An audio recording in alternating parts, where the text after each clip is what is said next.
Hey, good morning. So this morning I woke up and I saw a question about how to model this four-sided die, but the question specifically was about these little pyramids on the end. And there are a bunch of different ways to do that in Fusion. I thought I would show some of them. So um, yeah, let's jump into Fusion. New document here. We're in the solid workspace.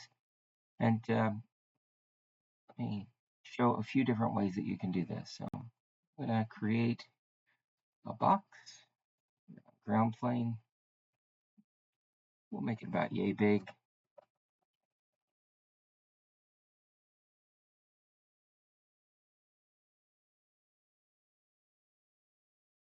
25, 25, 60.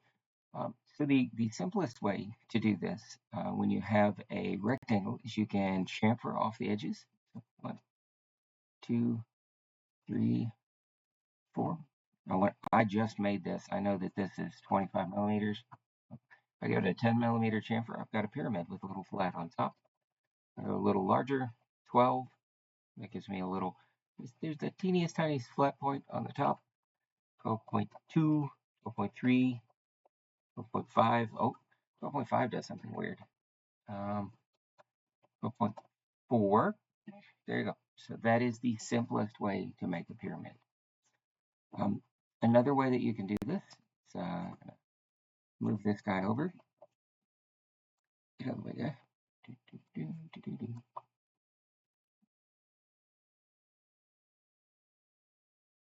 Okay. Let's try something different. Let's make a sketch here. Okay. And I'm going to draw a rectangle. 25 and 25 before.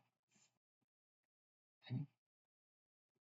So another way to do this, if I come up here, I can take this and bring it up some distance, then use this to set the taper angle. So if a positive angle will make it flare out, and a negative angle will make it flare back in, back to a point.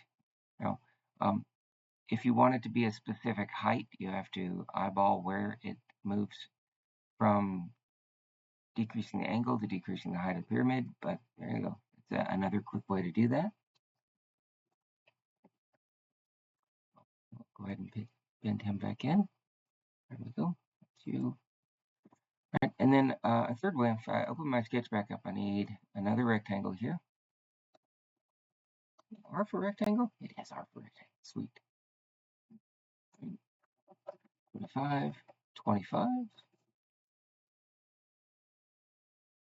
And I'm going to draw a point right in the center of this square here. You know what? No, I'm not. Well, I will not do that. So now that sketch is not visible because I've already used it, but if I expand sketches over here, check the box and their sketches shows up. Now I can construct an offset plane because I need a plane that's above this. I clicked on the square after offset plane. Now it's asking me how far up I want it. Let's go 20 millimeters above it. Okay. I'm going to create another sketch. This time I'm going to create a sketch on the plane that I constructed.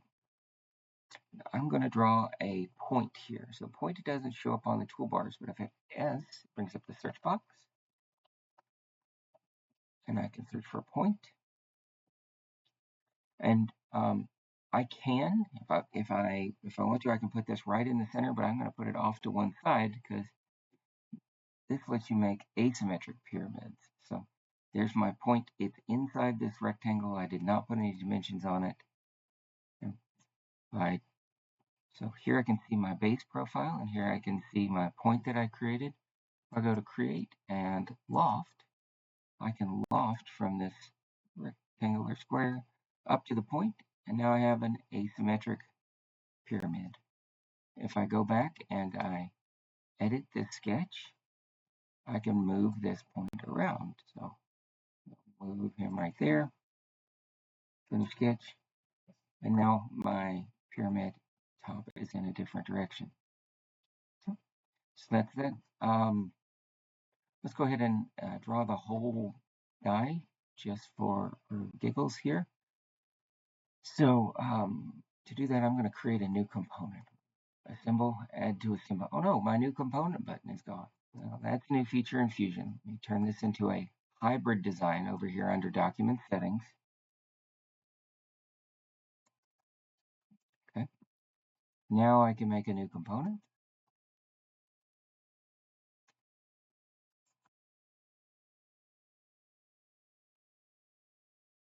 Four-sided die. Okay.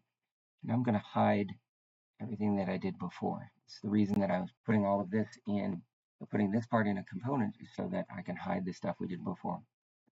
Okay. So I'm going to start with the box, and I'm going to design it in the exact orientation that it is here. So laying flat on its side, two pointy ends. I probably won't bother putting the numbers on it. So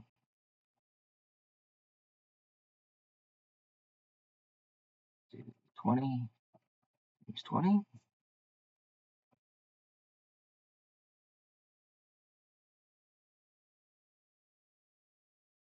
I'm guessing that's probably about 45 long. Okay. Now, of the different methods that we have, I'm going to go with the chamfer method. I think is probably the one that I want to use. So to do that, I need to make this longer than I want it to be. So let's go back and edit this feature. Instead of 45, let's make it, if I had 15 on each side, 60, 75, 75. Great. Modify chamfer. 2, 3, 4.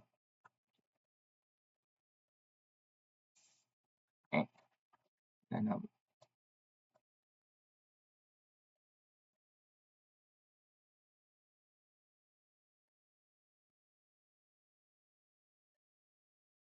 apparently I didn't make it as big as I thought I did. So it looks like I made it 20. 1.9. Oh, nice. That's that. Let's go ahead and do the other end as well. So if I press and hold down the Control key, highlight those. There it is. And then the image, all of those corners were rounded. If you go back and look at the corners, we can go ahead and round all the corners as well with a fillet. There's lots of corners to select here. You can select the whole plane, I think. I don't usually do that. I usually do just edges. Let's see what that does.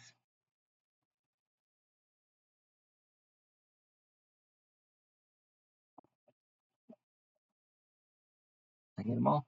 Oh, one more. There we go. So I have a 0.4 millimeter nozzle on my printer, so 0.4 is the smallest fillet that I can realistically print. Let's make it bigger.